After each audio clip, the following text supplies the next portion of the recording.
Welcome to the Horizen biweekly update for October 17th, 2018.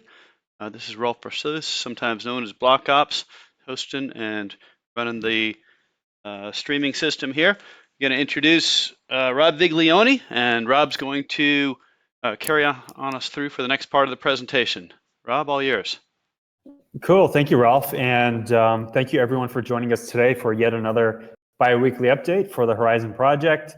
We'll kick it off with the big picture, and we'll first start off with our community highlight. Then we'll pass off to Rowan, and he will review the business development updates. And we'll talk about projects. We'll show you what's been completed and updates on other projects that are in process. Then I'll hand it over to DevMan, or Alan, and he'll do a node review, so secure and super node system review. Then I'll pass it off to Rosario, and she'll do a marketing update. And then we will pass it along to our regional and country managers to show you what's going on with Horizen around the world. Okay, so going right into our community member highlight. So this is actually the second time that we want to highlight Bob Wan, from our Chinese Telegram community for being consistently helpful and getting out there and making sure that, number one, the Telegram channel is being properly moderated, and just being extremely useful with any kind of issues that people have in the channel, always being first to volunteer, and actually putting together a Telegram bot that's been very useful. Also want to give a shout out to Eben Cordingley, who we think is the youngest secure node operator in the world. So Eben, this is really cool. So Eben is 14 years old. We can't confirm exactly that he's definitely the youngest, but definitely the youngest secure node operator registered with our system. So he finally saved up enough Zen to get his own secure node going and set it up using our guides. So thank you very much to the awesome support that we have in the community to make sure that we have all of the right information out there for anyone who wants to join our community in any way, especially setting up nodes. So, and also thank you, Edmund, for being proactive and learning how to do this on your own. Okay, so there's a big change that we want to mention. It's no surprise that our resources have been declining a bit as this volatile market environment that we're operating in continues to remain volatile. And by volatile, I really mean that we're in a bear market. So as the price of Zen has come down, our treasury fund, which is essentially our budget, has been coming down commensurately. And we have to just acknowledge some realities of the situation. We want to keep operating as productively as possible. So what we've done is identified and really clarified and made sure that the entire team understands the major priorities for the project. And the priorities are core technology. So we have some really important core technology projects ongoing, and we're doing everything we can to focus resources to make sure that we not only continue work there, but actually ramp up work where it counts most. The second major priority category is on the product side, and making sure that we continue delivering really good products to market to make sure that members of the community and other users could actually access and use our technology in useful ways for them. So core tech, products, we're continuing on that. And then on the BD and marketing slide, you'll actually hear from the division leaders themselves on exactly what they're focusing their resources on. But the priorities there really boil down to being new user acquisition. So as we're focusing our resources here and trying to economize with, doing the most with what we have to face the reality that we're actually spending a lot of resources on maintaining these bi-weekly updates, and we're going to decrease the frequency to make them monthly updates. So this is a really tough decision for us because I think that being as transparent as we have is a key value proposition or differentiator for us as a project, and we want to maintain that, but we want to do it in as cost-efficient or intelligent way as possible, given the realities of our resource environment. So we think a monthly update is going to be a good mix of resource investment on our end and information released to the community. Of course, we're going to try to supplement this as much as possible, providing live Q&As, AMAs, try to maybe increase our blog output, and just make sure that our Trello board and other resources that identify the projects that are ongoing with status and whatnot is completely available to the community members. And of course, reaching out to us and chatting. I'm always on Telegram. Others are on Discord very frequently. So you can reach out to us directly, personally, and we'll do the best we can to make sure that we clarify any questions that you have, keep providing as much information as we can. But actually, in going through this, we realized we actually quantified the amount of resources that were going into this, and I think the monthly update is just a must for us at this point in time. So that being what it is, let's get to the good stuff and talk about progress that we've made in just, again, the last 2 weeks. So the first business development slide is actually on a really fun project that Arno has been pioneering. I believe Arno is available to talk about the digital journey. Please, Arno, take it away. Thanks, Rob, for the introduction. So it is a pleasure to give some insights about the cooperative project with Digiturny and Dresden Tech. I just want to give kind of history in the beginning. So we started early in this year. The idea was born on a conference. Peter and Rob, also you were there. We discussed some things with Dr. Rüdiger Teiselmann, and fastly the idea was born to use the SendChat as a decentralized application to have a secure information channel, or to have a kind of communication channel for the legal sector. So Digiturny is an international legal company. That's why they travel a lot, and they have, for example, in Asia and in America, some lawyers and also some people who are like not actually working maybe on cases, but they have to share information. And for that, we just thought, okay, let's use the Swing wallet. Like you have a full node running, you have the Swing wallet there.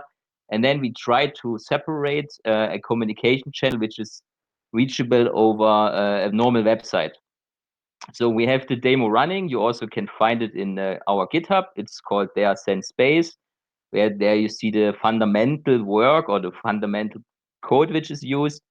And from there, we continuously try to improve it, of course. So we now have like more than one node running with the service. And we, of course, trying to make it more like we can have it completely open source. Right now, it is kind of in heterogeneous thing, because we have to have closed code until maybe there's some patent out. Like we want to make a public patent, and then, of course, everything can be open source. But let's see how it goes up to end of the year, because we are also looking in new partners. The legal sector itself is a huge field and huge business area.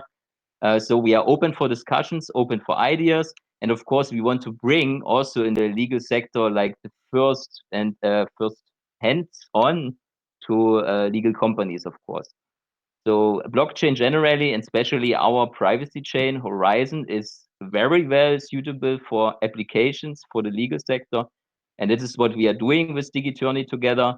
Dresden Tech is giving us for Germany or whole Europe a good framework where we can operate, and we also can hire external developers.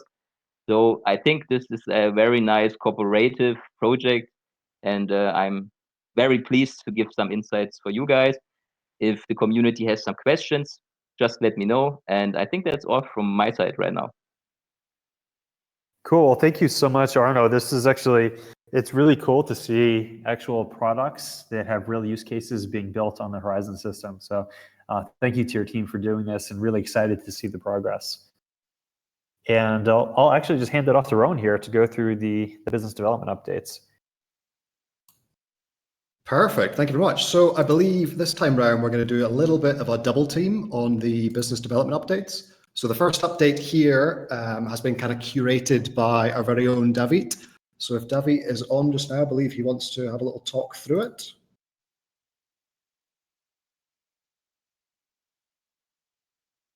And failing that, I'll quite happily take it myself. So David, if you're on, just jump in anytime. So for those of you that don't know what Paytomat is, they're an organization that originally created a really nifty point of sale application.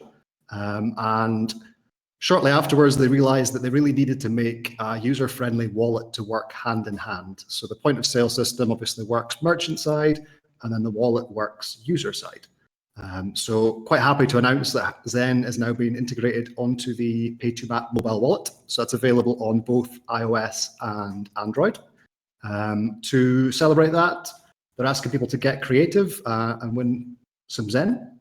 So write a short poem, joke, meme, create a GIF, use Zen and Paytomat Wallet R, And the most creative winner will be chosen on 19th of October, and they'll win 50 US in Zen on their wallet. The other thing I want to mention here is that the Paytomat wallet uses BIP39, which means that you can use the mnemonic seed phrase from a ledger. So if you're one of the people that has used a ledger for mining or staking, and you're now having trouble withdrawing from that, you can back up to Paytomat as an additional option to Coinomi, which has been there already. So great to have Paytomat on board. Big shout out to the guys there for integrating Zen, much appreciated. Next up, we're going to talk a little bit more generally about what we've achieved since the kind of reorganization of Horizen, as the organization is just now, and specifically when we created the business development division. So we recognized a pretty severe need to really focus on improving the accessibility and the usability of Zen.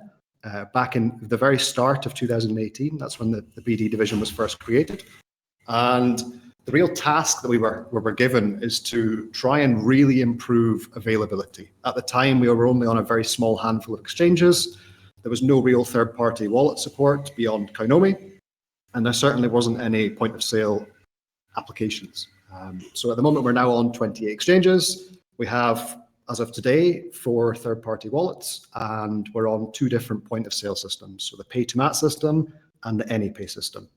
So really, it's safe to say that we now have a kind of solid foundational infrastructure to really allow the community to start making the most of Zen. There are obviously a few pretty big ticket integration goals that we still have in mind, but we're very much going to be changing our focus over the next couple of months. So future integrations will be primarily to improve our geo-diversification and also to add additional fiat pairings, which is obviously one of the most important things, making the on and off ramp between fiat and Zen as easy and accessible as possible. That being said, the most important thing for the whole organization at this point is user acquisition. So we're making leaps and bounds on the product side, and we've got a pipeline of things ready to be rolled out over the coming 6 to 8 months. But really, to make the most of this, we need to be enrolling as many users as possible. So the BD division will be focusing primarily on education and adoption throughout merchants, end users, and also really importantly for the sidechaining enterprise clients. So that's kind of the main update from the BD division at the moment. I will hand it back to Rob. Cool. Well, thank you, Rowan. And I have to say, you and your team have absolutely rocked it since January of this year when the BD division was formed. You have 28 exchanges and these POS integrations and all of the other partnerships. You have to put this in context as we're not one of the early projects to hit market. We're one of the small, scrappy underdog projects. So when a new exchange launches, they don't automatically list Zen. When a new project launches, a new app launches, they don't automatically integrate Zen. We've had to earn every single integration and basically fight for every inch of headway that we've gained in this market. So I think that what this has done for us is we've actually formed an extremely professional, lean and mean business machine that we intend to just keep on pointing in productive directions to grow our ecosystem significantly. So just one more big shout out to Rowan and his team. You guys have been awesome, and we're just really lucky to have you guys powering away for the project and community. Okay, so now let's flip over to the project side and we'll do a project summary. So we have one new big project to add to our completed project list here for the year, and that's on the bottom of the bottom row here in slide 8 is the 51% attack mitigation project. This was something that we put together. You guys who have been following the project for a while now know that this was a critical project that we decided to put together essentially like a Manhattan Project type of effort where we pointed all of our engineering resources to solving one of the biggest problems that we had at the time, which was when we had the 51% attack happen. And within 3 months of the attack happening to release of our software, it was a whirlwind of activity on the engineering side. We spec'd out and architected what we think is an extremely novel solution to this, making such an attack extremely costly and therefore much less likely. And we put it through, we coded it up, we reviewed all of that, we did internal testing, we did external testing, we did public testing, and then we finally released it in the 2.0.15 release that just went to the market on, I believe, the 11th so last week. So as to the team, Alberto, Pierre, and the entire team, Chronic, who were part of this massive effort to bring this new innovation to market. Thank you guys very much. We really owe you guys a lot. So that was a huge project that we were able to mature and bring to market. Now we'll go through a couple slides with the active projects. So the first slide, we're actually making a lot of progress on sidechains, and we have a nice little surprise today is the formal release of our sidechain white paper or technical specifications. So you'll see the architecture in detail. You'll see exactly what the model is, what the algorithms are that we're going to be implementing here in our reference sidechain model. And what you're going to get from us, what we've already started on the engineering side, is we've started work on an SDK, which will be a set of APIs, which will be released so that external developers from outside of our community, outside of our team, will be able to build their own sidechains that link into the Horizen main chain. So this is a huge, huge innovation, a huge development, which I think is one of the most important things that we're doing right now. So what we've done internally is post 51% mitigation code, we've pivoted those engineering resources and actually have been staffing up on the engineering side and put together an excellent team now that is working on the SDK. So you'll be able to see what we're working on with the engineering or the technical paper that we're releasing today. And it's already been submitted to archive as well with Cornell University. So you'll be able to see all this published. And in the background, this is what we're building our system to do. So it's a really big deal for the project. And extremely excited for it. And our first sidechain that we're going to build out will be our treasury system. So we're booking the SDK project as 70% complete as of now, and we're targeting either the end of this quarter or the very beginning of next quarter, which would be Q1 of 2019 at the latest, for the SDK to be released to market. And then from there, we'll release the SDK with a reference sidechain system. So, and then we'll get work on integrating the treasury into that. Okay, and the other update that we have on this slide is our off-chain challenge. Again, just going towards optimizing things. We want to have an extremely efficient blockchain. So we want things to be done as efficiently as possible. We're constantly looking at ways to make things operate better. And one of these ways that we've been talking about is the off-chain challenge for our secured supernodes. So we have an on-chain challenge currently to have nodes verify that they're running the appropriate, or at least minimal hardware requirements that we mandate. And the way that we do that is to make sure that they can process a shielded transaction to do a snark compute. It is cumbersome, though, from a network perspective to have all of these challenges floating across the network. And what we've done over time is we've actually decreased the frequency of the challenges to try to alleviate some of the burden on the network. But we're not satisfied with that. We're going further, and we've been working this off-chain challenge mechanism that we're booking as 90% complete now, and we're looking to have this completed this quarter. And right now, the code is done, and it is in testing. Next up, so the next slide here for active projects. We'll just review the ones that are highlighted in blue because these are the ones that we made discrete progress on over the last 2 weeks. So another, going towards efficiencies again, you see common theme here. We're trying to be increasingly efficient. The transaction weight and block weight function or parameter we're trying to put in here is 90% complete. So actually the code is done and review is in progress. So we're doing code review right now, and then we'll do an extensive testing. And this is very likely something that we would be putting into our next software release. Next up in the list here is the node tracker. It's actually something that's extremely important in this work that's been going on in the background. So this is something that Devman, Alan, Chronic, Alberto, and Maurizio have been working on. I would say almost nonstop. They've been putting a lot of work into this and constantly refining and improving the tracker software that we have running on the background, and also the database architecture to try to make things more efficient and make sure that we have less phantom downtimes and other kind of issues that maybe node operators have had on the network. We're trying to decrease that and make things run more smoothly. Now, Gustavo on the Horizen Academy side has been making progress. This is a huge content generation exercise where we're trying to put together a huge data repository or information repository for everything blockchain, and then, of course, Horizen related. So this would be a big learning platform that we think would be really good just for onboarding new users into the blockchain world, and in particular into the Horizen ecosystem. So fun project there that will have a lot of utility going forward, and we're booking that as 40% complete with completion this quarter. So ongoing content creation.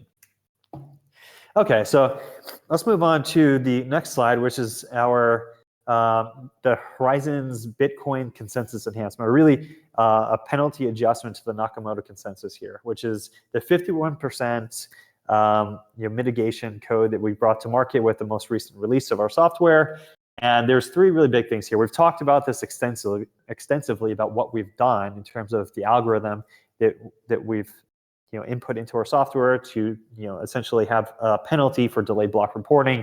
What does this mean though practically? Because now the software is running, it's live, it's working well, and one of the biggest questions we have is when will exchange minimum confirmations for deposits collapse back down to something that's more normal to say other projects. So we can't speak on the behalf of any exchange, obviously, but what we are doing is we're compiling a document that shows a table, which is extremely essential for comparison of block time equivalencies. So essentially, if say an exchange has 100 blocks that they wait right now for Zen before they release the deposit, we show them what the equivalent is, post 2.0.15.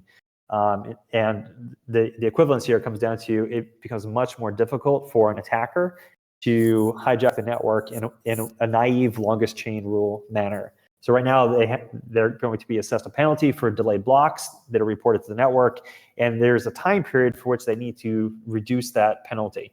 So there's three characteristics here that are important. So it adds a penalty, to make it financially infeasible to privately mine, and by infeasible I mean just much more costly. So it's still possible. We have to acknowledge the reality here. But what we do is we impose a significantly higher cost, and the cost is arbitrary in a way that we have an initial parameter set for the penalty mechanism, but we can tune it. If we see that there are multiple attempts that even come anywhere close to actually forcing bad blocks onto our chain, we could tune this arbitrarily large and keep scaling it up so that it just becomes arbitrarily more difficult. But the way it stands right now is we've essentially imposed a quadratic penalty function onto the system that is very difficult to overcome, very costly. So now exchanges can view the penalties and take action. So what this means is that if an attacker or a malicious miner tries to inject some sequence of blocks onto our chain, it becomes visible. That sequence is assessed a penalty. All these blocks are assessed a penalty, a cumulative penalty. And now our team can see it, the whole world can see it, and exchanges can see that someone's trying to force another parallel chain as reality into our network, and they can take action. So this is a dynamic process. It's a dynamic game. Exchanges now don't have to naively sit there and just accept everything. They can see that there's something going on our network, and they can take action by either suspending deposits or withdrawals, or increasing the minimum confirmation. So they now have more power to act, which I think is really important to make sure that our major stakeholders have power to take action themselves. And of course, we will be a part of this process in every way that we possibly can. Now, users can query safe minimum number of confirmations as well. So now if you're a user on our system and you're not sure how many confirmations would be satisfactory before you release goods or services after accepting Zen, now we provide another mechanism for you to do that. So there's three really big things that are kind of corollaries to the 51% mitigation, which is extremely important. Okay, so the next big thing that we announced today, or released today to the market, is our sidechain model. So guys, if you are at all, please do take a look at the technical document. It is an extremely interesting sidechain model that is fully decentralized. So it's the first truly decentralized sidechain to hit market. So there's several things that make it unique. Being truly decentralized is, I think, one of the most important elements to this. It's designed to be completely decentralized without any predefined trusted party. So there are plenty of other sidechain models out there that all rely on some trusted parties that are predefined and have to adjudicate some cross-chain transactions. There's some centralized element to this that we need to trust. Here we don't have that. We have a truly decentralized model where the main chain doesn't even have to know about the existence sidechains, or the existence at all of, or the mechanics at all of the sidechain protocols. All that it has to know is that there's something out there that complies with a standardized SDK that is required for a sidechain to link into our main chain.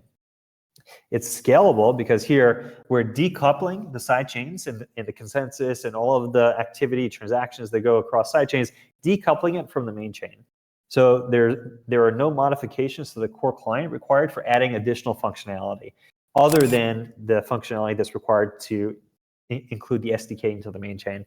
Now, this is really important because actually when Alberto and Pierre were first in the sidechain system, it was because we levied some other requirements like the treasury system and the on-chain secure and supernode tracking system that we had envisioned from the beginning into our main chain.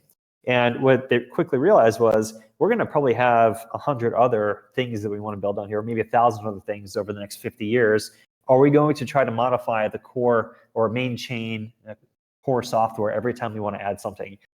If the answer is yes, we're going down the wrong path, because you don't want to layer that kind of unbounded complexity onto the core of your system. So the sidechain system is extremely elegant in that anytime we want to build increased functionality, like our treasury system, we build it on a sidechain. Our secure and supernode tracking and payment system, automate that, put it on a sidechain. If we want to do other types of services, maybe other entire business models, we can build them on sidechains rather than try to lay all of the stuff into the main chain, which then forces all of the transaction activity through the main chain and lead to horrible congestion, which other very successful chains are today realizing. It's much more safe, much safer, because now the way that the system is architected is such that no value could be extracted from the main chain via sidechain that wasn't first deposited and locked up in a sort of burn or escrow type burn process.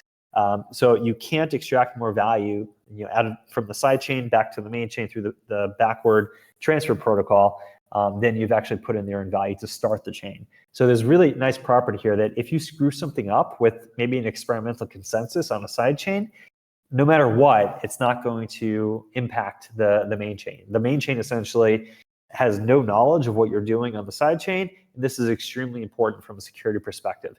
Say when we want to head down the path of simple and then potentially smart contracting, within the Horizen ecosystem, we don't have to do this on the main chain. If something goes wrong and there's some exploit, we want to make sure that we contain that damage to a sidechain. So the security characteristics of this are, in my opinion, much better. And it's all being done through an SDK. So a software developer kit, which will offer the opportunity for unlimited software languages and protocols, which I think is honestly just extremely cool. To think that a developer that prefers Golang, or a developer that prefers Scala, or a developer that prefers Haskell or C++ like we have right now, they can design their own sidechains in any way they want, with any type of experimental protocol they want, any type of monetary system, any type of anything. And it works with our main chain as long as they conform to the rules of the SDK. So as long as they incorporate the SDK into the sidechain, no matter what that sidechain looks like, it works and is valid in our ecosystem. So this is an extremely powerful model that I have to say is extremely unique and will open the door to much significantly higher value creation for our ecosystem. So guys, please, if you're at all interested, we're going to be releasing a whole bunch of content. So you can read the technical paper itself. You can read our blog about it, which summarizes things compactly. We also put together, Alberto and I, a video, a whiteboard session explaining the sidechain model. So there's a lot of content here, and of course, we're more than happy, as always, to talk to you guys and explain any question or answer any questions that you might have about the model itself. Okay, guys. So next up here we have Horizen nodes. So we have over 22,000 reachable nodes on our system, and there's a really cool map here from a really cool website that Peacedo and Ultimate Blockage have put together. And I hesitate to ever compliment Peacedo in particular. He's my nemesis in the community, and I say that jokingly, guys, but these guys did just an awesome job scraping our network and putting together a really cool global visual of where all of our nodes are located that are operating in the world today. So they're actually making it much more dynamic, and that release will be out shortly. But if you check it out today, you'll be able to see exactly where we are. And what's cool about this is that we can see where we're not. And I think Rolf mentioned this last time is, it's equally as important, if not maybe more interesting, if we see that we're heavily represented, and you can see here, Germany, US, Ukraine, France, Canada, so forth. We can see where we're not represented at all. And this is an opportunity for us now to focus our BD and marketing efforts if we think that these are right markets for our people to join our ecosystem, maybe on the merchant side, maybe on the technical side, or any other way that people can participate in our community. So if you want to participate in this system here and you want the scraper to be able to pick up your node, just open your port 9033 and you will be able to participate and add your node to the network visual. So thanks again, guys, for doing this, and I'm looking forward to the dynamic elements that you're going to be adding to it. Okay, so last of the dev charts that we have here, I'm going to turn it over to Alan, to DevMan, to give you a Horizen node update. Thanks, Rob. On the secure node side, there was an update to how nodes reconnect after a failover that was recently deployed. We had a few little snags. Working through that on the update, as some of the systems have started hitting some capacity limits, but we're working on optimization and doing some other tweaks to take care of that. New features allows the nodes to return to their homes after a failover in small batches rather than all at once, reducing spikes in activity. So it's these types of optimizations that we're working on right now to smooth out all the activity that is happening on the servers. Another update is actually being rolled out today, which is updating all the Zen nodes that are used for challenges on the tracking servers.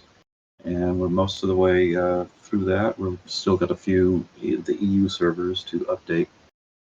And we're getting closer to the secure node migration that we've been discussing in the past to the new hosting provider.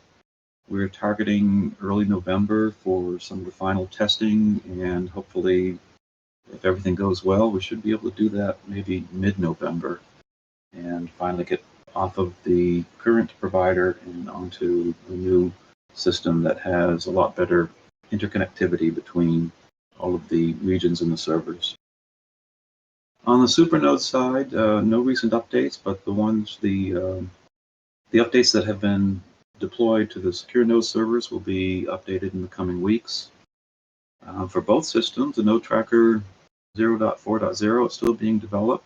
There are more features that need to be added into it, and other changes, like Rob was mentioning, the off-chain challenges. So we're in sort of a beta state or pre-beta state at this point. No need for anybody to run them yet. We've still got some core updates to do with it, and then we should be ready to have a release of that for general node running. On the milestones, we've hit 19,000 registered and running at one point, and over 2,100 on the super nodes. And for the 2.0.15 update that recently went out last week, 91% were updated on the secure nodes, and actually it's up higher than that. I think we're at 98% now, and all of the super nodes were updated. These numbers were from a few days ago, but many of the node operators have updated since then, and it looks like we're almost complete on the 2.0.15 rollout for nodes. Back to you, Rob. Very cool. Thank you very much, Alan. And actually, let's pass over to Rosario on the. Hi, everyone. Rosario here. Thanks for joining. The marketing team does more than social media, so I just wanted to summarize some of our activities that we have ongoing right now. We develop a marketing strategy, which also includes the digital presence and extending our user base after business development team finalizes partnerships. So we work hand in hand with business development. Along with everything digital marketing and social media, we also work closely with our product team and engineering teams to ensure market research aligns with the products and engineering services that we are delivering.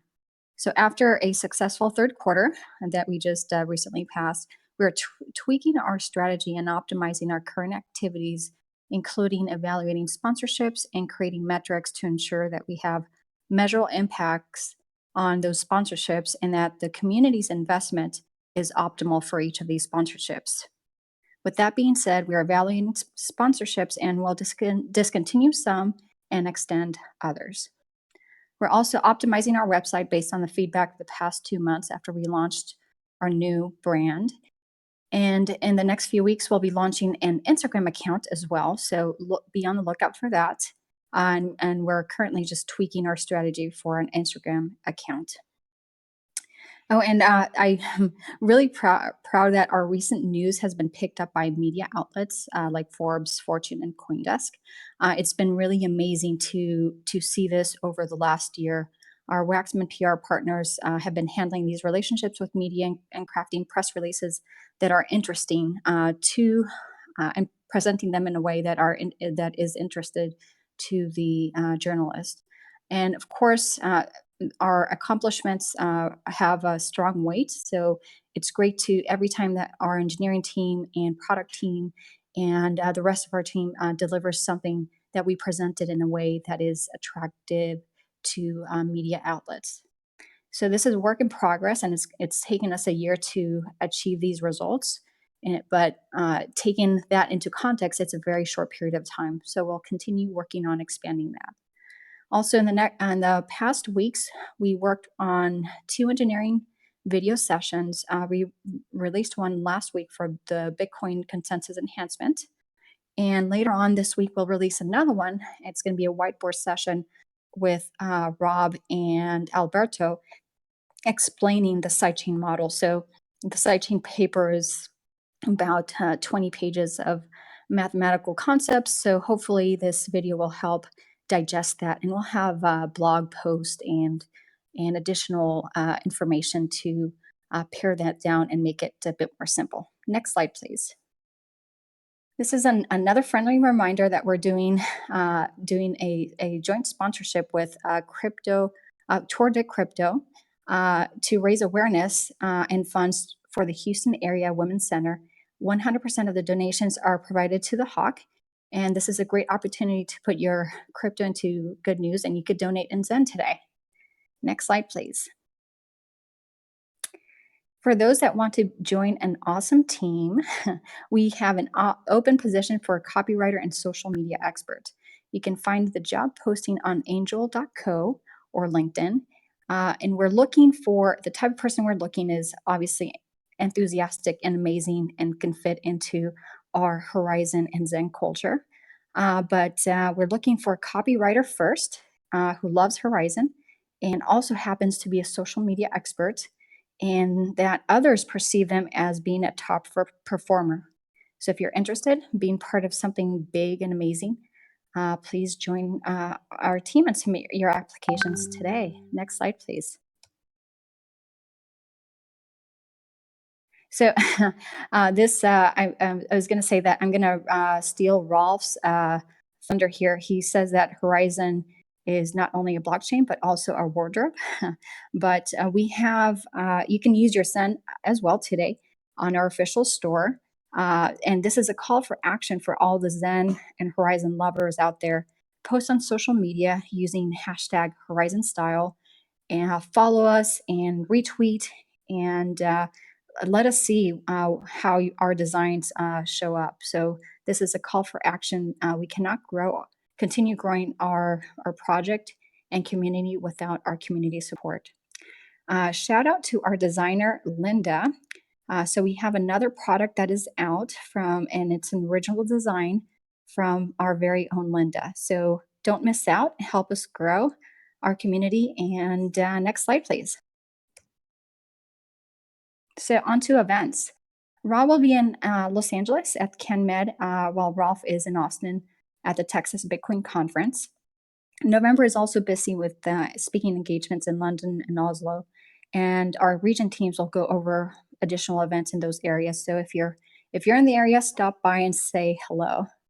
Rolf is doing an amazing job educating young minds about cryptocurrencies and freedom, and perhaps he'll mention something later in the Q&A session. But Horizen has partnered with Students for Liberty, and Rolf is hosting a bunch of meetups virtually. Next slide, please, so we could go over those specific meetups. Oh, and the picture here, believe it or not, Rolf is smiling. So that's Rolf's smile. So if you're in Florida, Nigeria, Washington State, or Frankfurt, please join Rolf and the Students for Liberty at one of these meetups.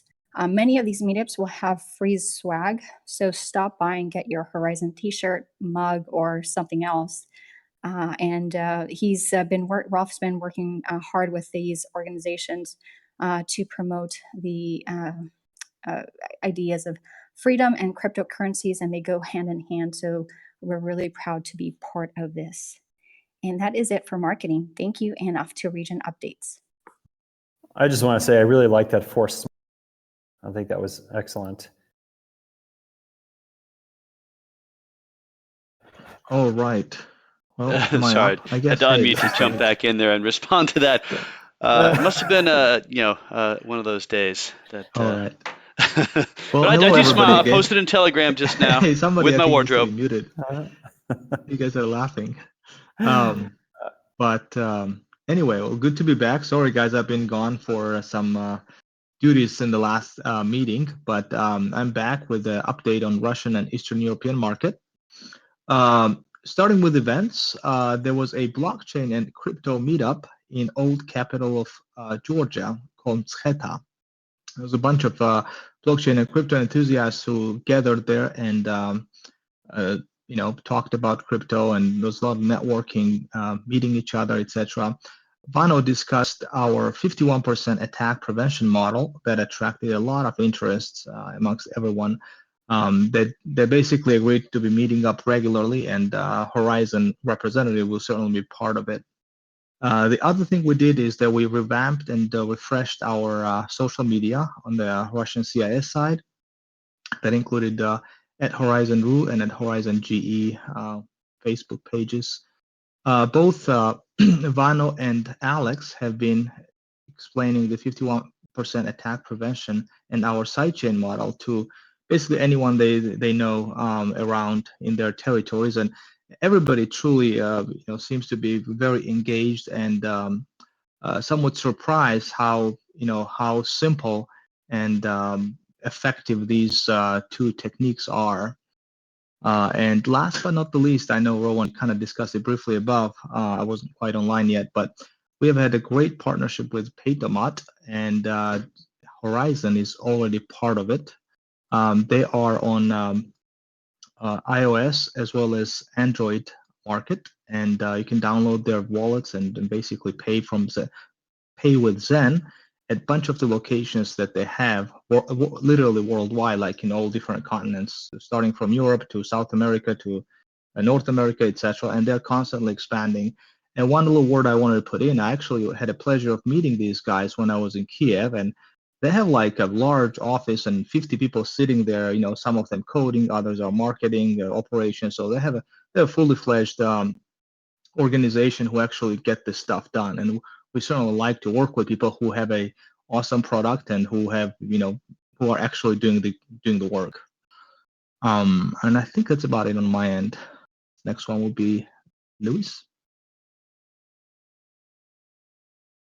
And actually, Angie will step in for Levis. Unless Levis, I see you're not sure who wanted to take the Latin American slides. Hey there. I will be covering Levis' presentation today. Perfect. So hello, everyone. Yes, I'll be presenting the Latin American market presentation covering for Levis. So we had our first Horizen meetup in Sao Paulo over the last couple of weeks, which was a success. It's very interesting now entering different markets and places, cities, because as you know, we are trying to expand our presence in Latin America. So it was very interesting. We also have our Telegram channel, which is in Portuguese for people to interact there as well. So we are starting to grow little by little in different areas of Latin America. We're also going to have our upcoming meetups in Trujillo, Venezuela this Friday, and then in another city, which is Valencia in Venezuela as well, and then in Medellin, Colombia. So we hope to see you all guys there. If you're there locally, you can reach us there and just ask some questions, attend the meetups. We are really, really enthusiastic to meet different people all around. We also have our Secure Node workshops coming in November for Caracas and Bogota, because we have a lot of people that's being super supportive there. And we want to still continue encouraging the Secure Node workshops there. And also we are developing near-term solutions to offer send transactions via SMS and text in Venezuela.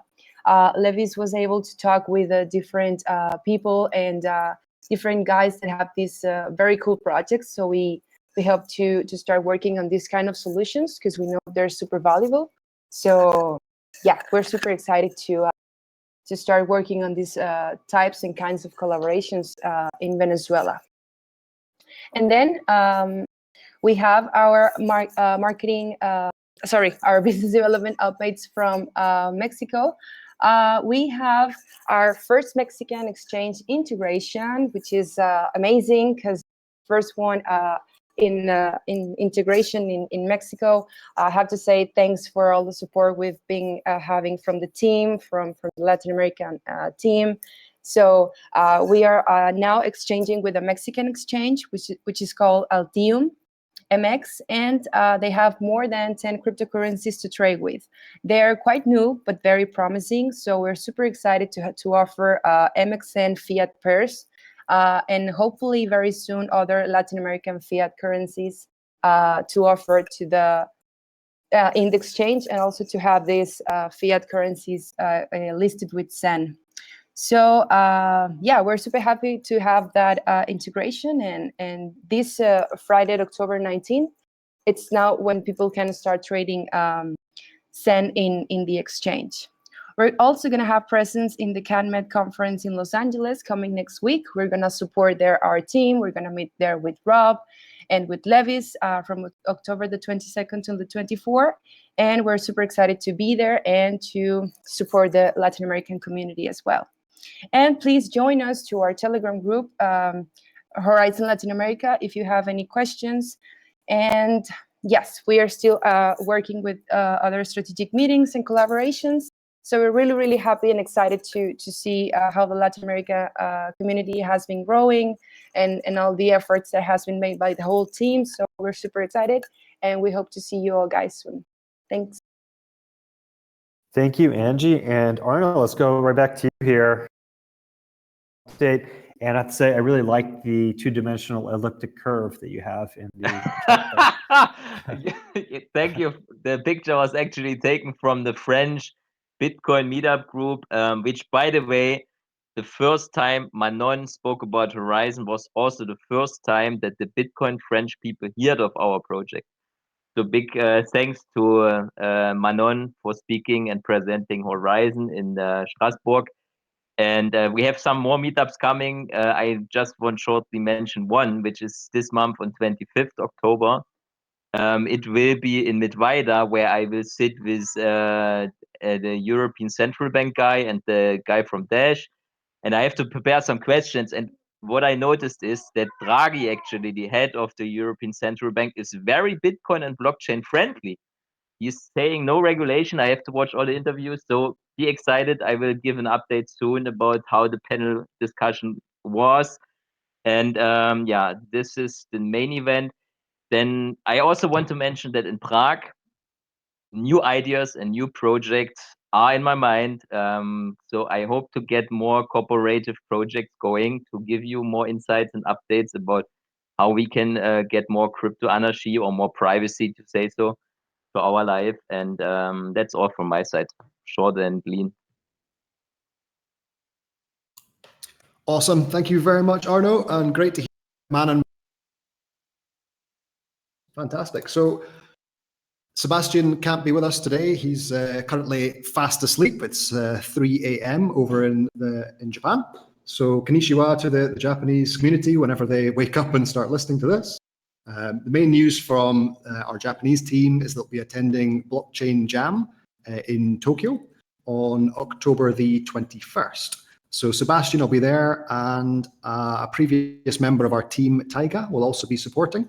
So Taiga recently left the project to pursue his kind of main full-time job that ramped up. But he's still in the background, he's still a huge supporter, and a big shout out to you for helping out with this event.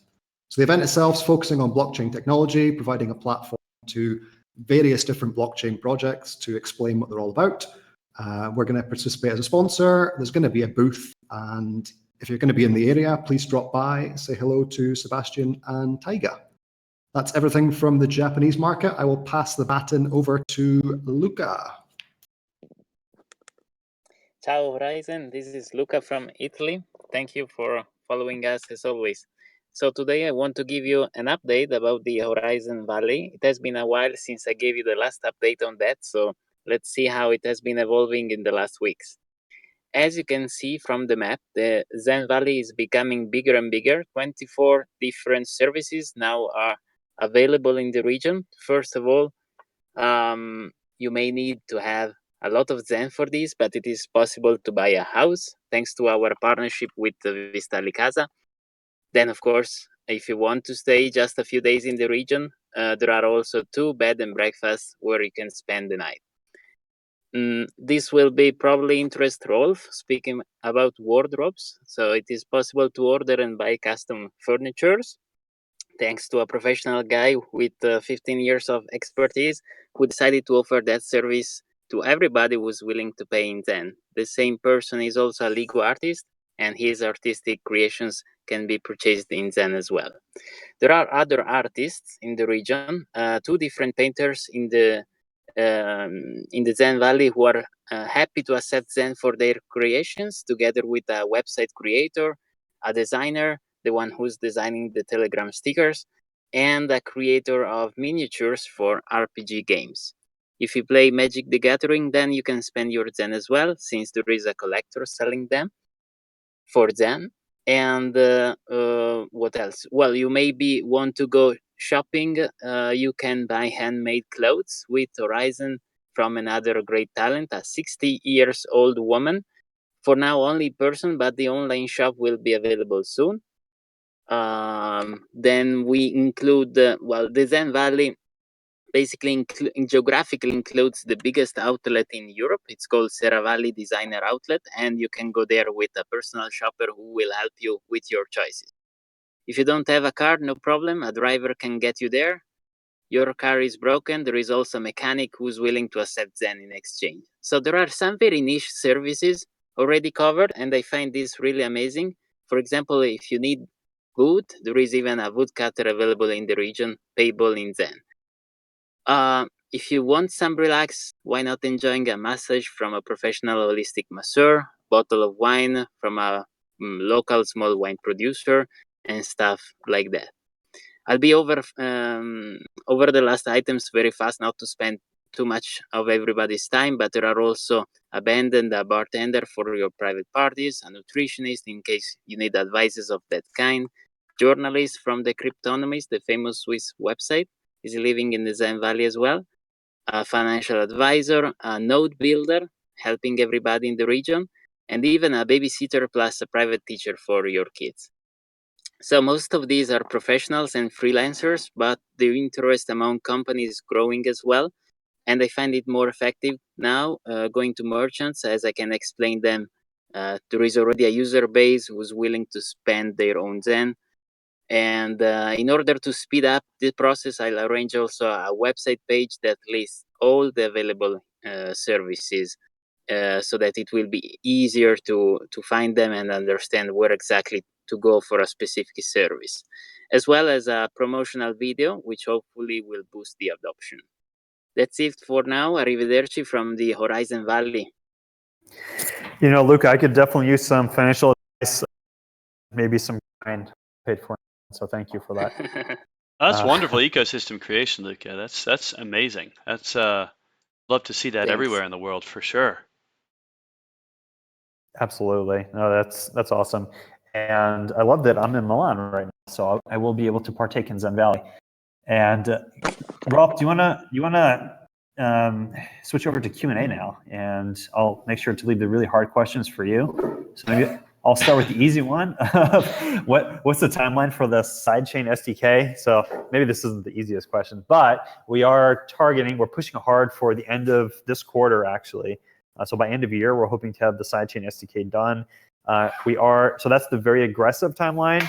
The slack there is it may slip over into Q1 of next year, but we're looking at either the end of Q4 this year or the early part of Q1 next year.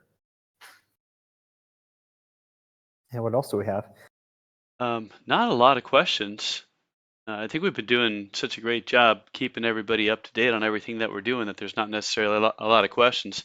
Probably a good indicator of moving to monthly live stream updates. Sure. And that's the other question is when's the next month? I think just a month from today. Yeah, I guess 4 weeks from today on a Wednesday. I believe this time, as long as we're changing things, if people have recommendations for different time of day, maybe sometimes I think maybe 11 a.m. Eastern is a better time for folks around the world, but I don't really know. I know we have people all around the world, so that's worthwhile discussing, I guess. Yeah, maybe we should leave that to the marketing team to figure out, query the community, figure out what's best. And with the, I'll talk a little bit more about the Students for Liberty meetups that I'm doing. And we met some folks from the Students for Liberty organization at the conference that we all went to here in Atlanta at the Foundation for Economic Education. And this is an I met the CEO of the organization, who's out of Germany, and he was talking about how for some of their student leaders, and they have 5,000 student leaders around the world, that they needed to pay their expenses that they held for meetings and things like that, and they were using Ethereum and Bitcoin. And I was explaining to them why that could actually, over time, lead to people figuring out where the payments were going, that they should actually use Zen. And so offered to work to do these remote meetups, both to help educate students on cryptocurrencies in general, and then why privacy and doing things with Horizen. So for each of these, going to do a remote video meetup, and Levis wants to do the same thing with Students for Liberty in Venezuela and other Latin American countries. I'm not a native Spanish speaker, so that's wonderful. And so I wanted to get the meetup things kicked off with that group, Students for Liberty, and then once the process was figured out, extend it to folks that were going to be able to do meetups either on site in person or speaking in other languages. So Arno, we've got one coming up in Frankfurt that I may be asking for assistance on, and so that's why we're going to be publishing. And then these people are usually new to doing crypto and meetups and things like that. So if there's any local community members that are able to attend and assist and answer questions, that's always welcome. Okay, another one on SDKs, Rob. You want to take this one? What programming languages is the SDK going to support for the sidechain development? Yeah, sure, of course. So the SDK will be C++ because that's what our code base is right now, but it'll be interoperable with any programming language in the long term. So our first sidechain, though, I should say, is we're actually building the reference with the ScoreX framework.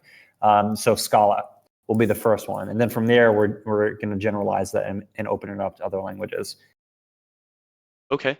And I did notice from some of the information from IOHK and the research and development that they did that the ScoreX was a GitHub open source project that was used for developing cryptocurrencies, and talking with Alberto, the SDK is going to abstract some of the complexity of doing that. But one of the important things, to me at least, is that there's going to be different zero-knowledge proof libraries integrated into the SDK so that people would be able to build applications that operate quicker, use more memory, have more interaction, and are able to use the zero-knowledge proof libraries and then operate exactly on the supernodes. That's the whole purpose of the supernodes and why they have more memory and hard drive space and processing power, so they'll be able to handle the operation of the sidechains, of the sidechain applications.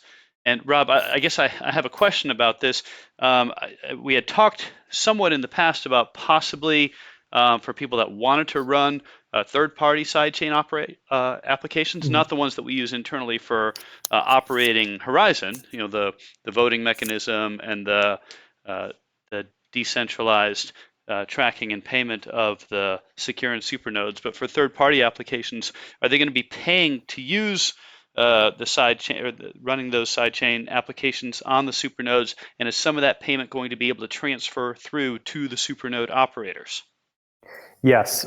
So exactly. So the economics of the system are being designed to be sustainable and value add to the entire Horizen ecosystem. So in order to create a sidechain creator would actually commit a special transaction with Zen. So they'd essentially be locking up a bunch of Zen to set up their own sidechain. And of course, the requirement for that will be a little dynamic. It's not going to be one size fits all, or maybe at first we could have a minimum. But ultimately, as a sidechain ecosystem sidechain is growing and there's more economic activity on it, there will have to be continued commitments of Zen from the main chain to the sidechain, essentially a cross-chain transfer. So there will definitely be economic benefits. And then supernode operators, or more specifically to this system, we're calling them certifiers. So these would be nodes that actually host sidechains, which could be supernodes as well. The certifying nodes will commit Zen, essentially stake Zen. So they have skin in the game, which is really important for the economics, because we want to make sure that we actually cap cross-chain transfers. You can read this in the paper, to being an amount that's less than the stake requirement. So at no point could it disincentivizes certifiers from committing fraud, essentially trying to commit fraud, because they would lose more in any given instance than they could ever extract from the system. So the reward now for setting yourself up as a certifying node or certifier node is that you do get compensated. So you get, essentially, for forging sidechain blocks, you get the transaction fees for doing so, and you get other economic rewards. So it's actually a really nice, compact, elegant system to make sure that it's sustainable, and the incentives are always stacked in a way that doing the right thing pays off. Okay. Yeah, that makes sense. And I would expect that the certifying nodes that are operating the sidechain applications are going to have more constant use of the CPU and memory and drive, as opposed to the way that Yes. nodes are checked now, like once a day or that type of thing. So if they're on Yes. shared resources, they may need to have more of the resources applied to them in order to maintain their job as certifier nodes. And of course, you have to have staking. And slashing of stake and penalties and things like that. Okay, yeah, I mean it's a complex system overall, but I think as we go through and do more videos and explain more and start using the SDK and start doing example applications of the sidechain, it'll become more clear how it can be used and how people will put it to use. Cool. Yeah, and I envision the marketplace to emerge here for certifying nodes, essentially, because if there's demand for sidechain creation, the whole act of a node becoming a certifier node is a voluntary act. You don't have to be, you're not mandatory to be a certifier node if you just run a secure node or a super node. So it would be interesting to see how this emerges, that if there's high demand for Horizen sidechains, for sidechain creators to now bid for our nodes to actually run their software, run their sidechains. Okay. Okay. Yeah, I mean, and just like with the balance between the secure nodes and the super nodes balancing out, we'll see the economics balance out of the certifiers operating the sidechain apps. Okay, let's see. When can we expect exchanges to lower the number of confirmations? So that's an interesting one. So we have the 51% attack code protection, and it should work because we've tested it. It's one of those things, as we go to the exchange, we need to talk with them individually, because it's one of those things that's kind of like proven a negative. And we say, well, it works. See, we haven't been attacked. And they're like, well, you haven't been attacked because the exchange confirmations are high and there's no reason to attack. So it's one of these things that as exchanges get more comfortable with the idea that there's protection against 51% attack, I believe that on their own initiative, because the decisions on how many confirmations before providing people credit for any cryptocurrency deposited is up to the exchanges and their business practices, because they are the ones that are at risk.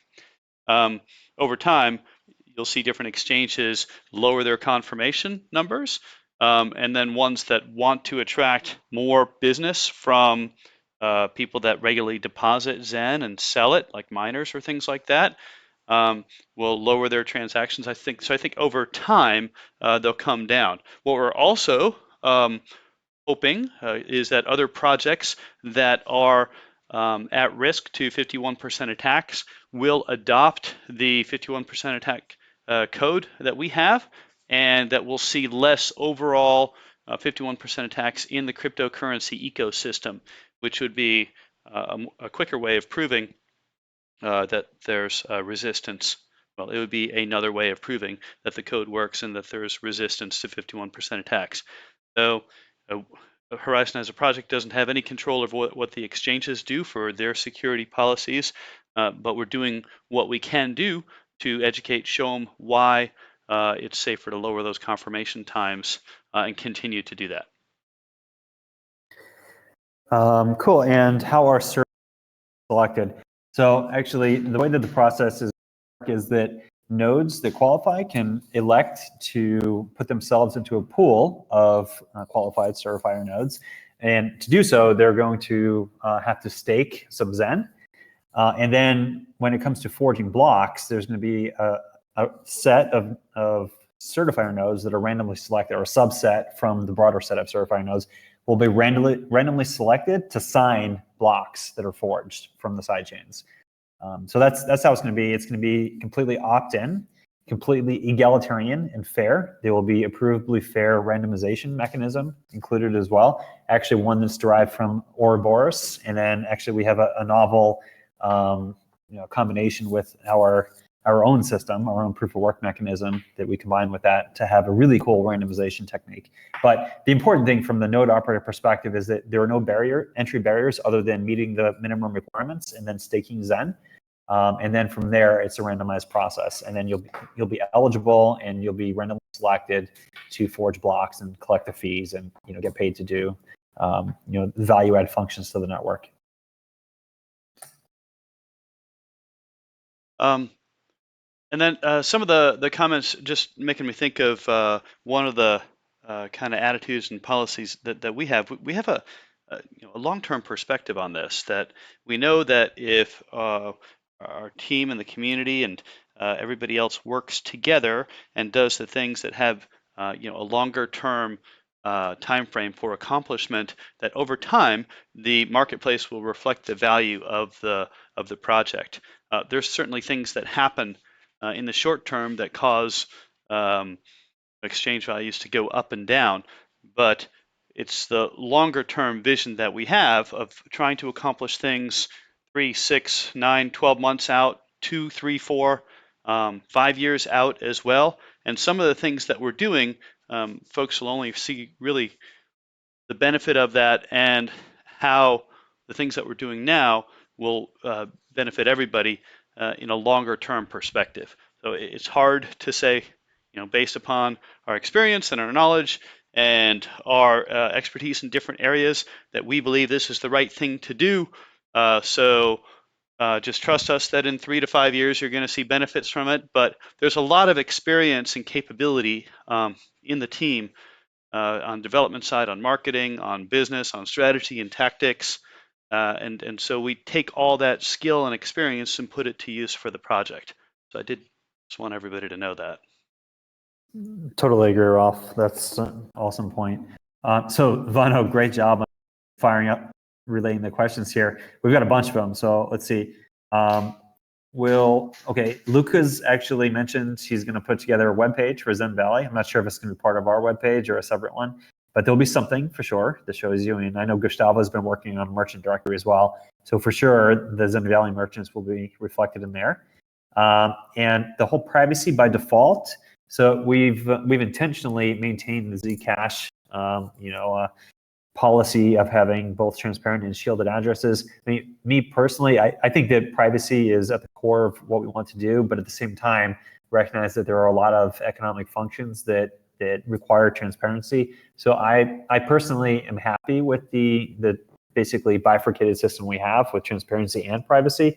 Now, of course, there's the whole point of forcing all transactions into the shielded or into the no commitment set for privacy is to increase the privacy characteristics or security characteristics of our privacy feature. But there are other ways to do it as well. So we're exploring multiple ways of making sure that we have privacy retained with our system, but we think we do a pretty good job already, especially because of the secure and supernode challenge system that we have actually forces a lot of other transactions into the no commitment set. So I think we're already a step ahead of just the average in doing that, but we don't have any plans right now to force the entire system to be fully private.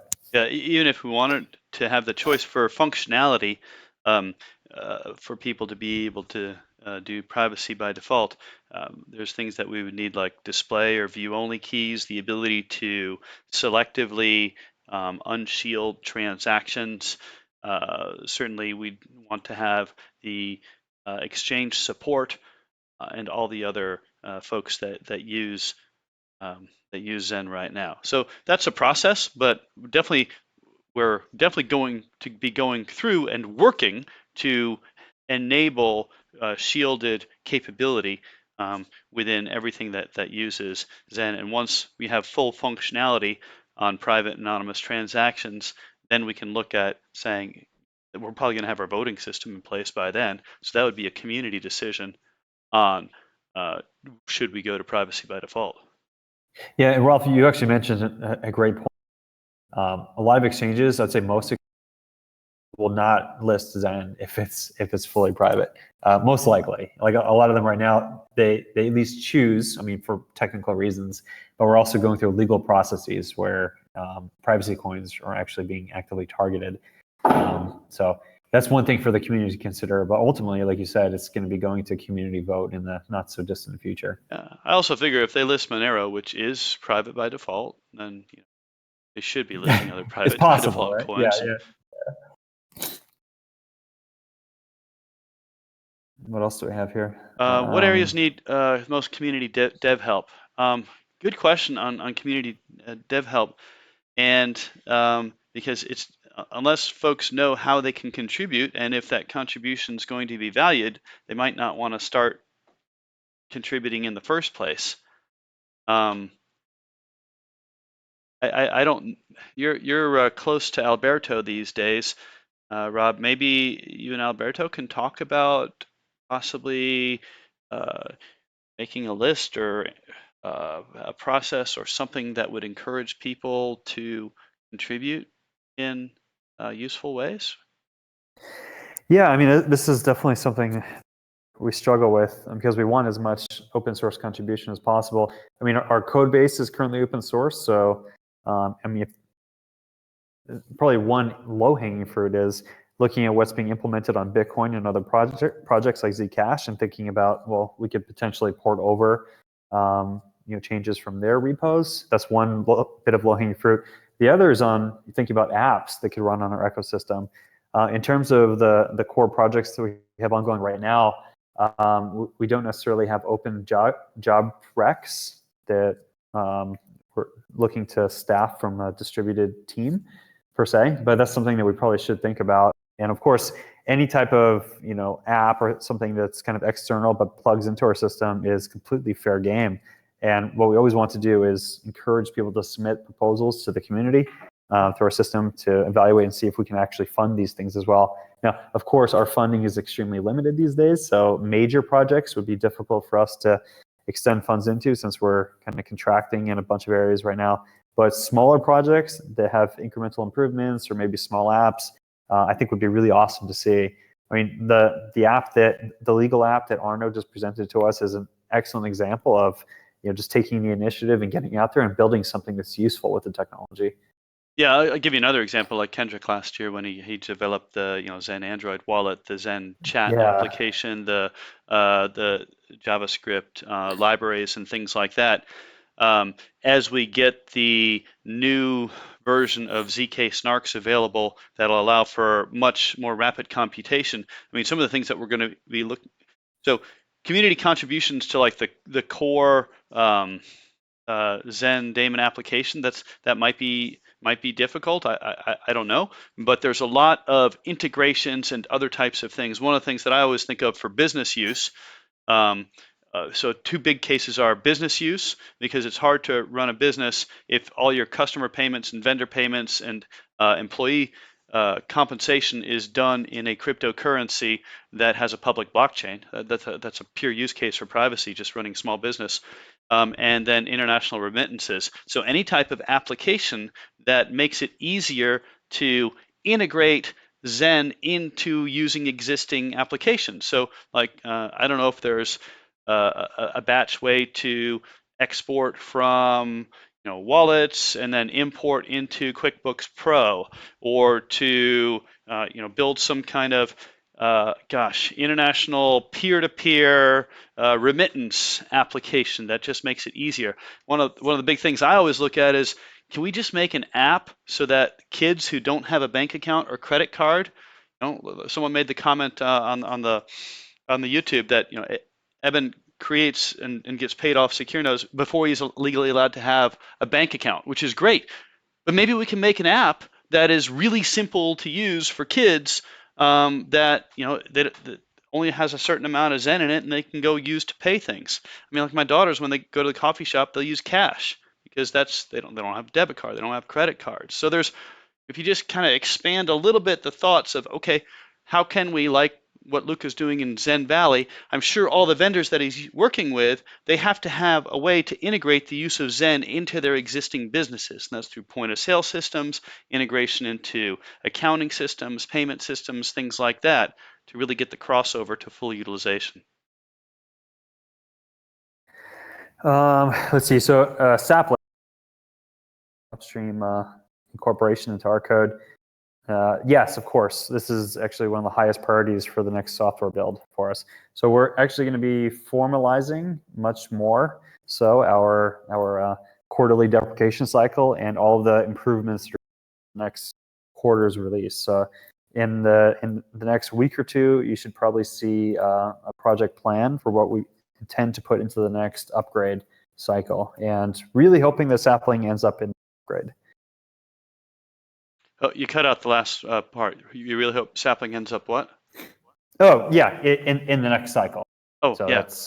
Yeah, of course. I think this is one of our highest priorities. Yeah, because I mean, sapling enables the mobile wallet with in a lightweight way, doing shielded transactions, and it is very helpful to have a whole group of nodes that can handle those offloaded transactions and work with lightweight wallets. So yeah, absolutely. Cool, and we're running quite a bit overtime here, but great slew of questions. Actually, Jake made a great comment. Merging upstream commits would be great, but even just working on current open issues and bug fixes or feature requests in our GitHub would be great as well. So there's a lot of different ways to contribute, guys. But Rolf, if you don't see anything else pressing here, I'd suggest we probably call it a wrap here, since we're about 20 minutes over as is. Yeah, great. Okay. I love all the updates and the interaction, and I think this was another successful live stream. Look forward to doing this in about 4 weeks now, and signing off here. Thanks, everybody. Yeah, and guys, make sure that you get the word, do your part, be an active member of the community. And thank you to Rosario, her team, for putting it together, another great presentation deck here. And Vano, thank you for relaying all the questions off of YouTube. Yeah, thanks. That was all huge helps. Have a great day.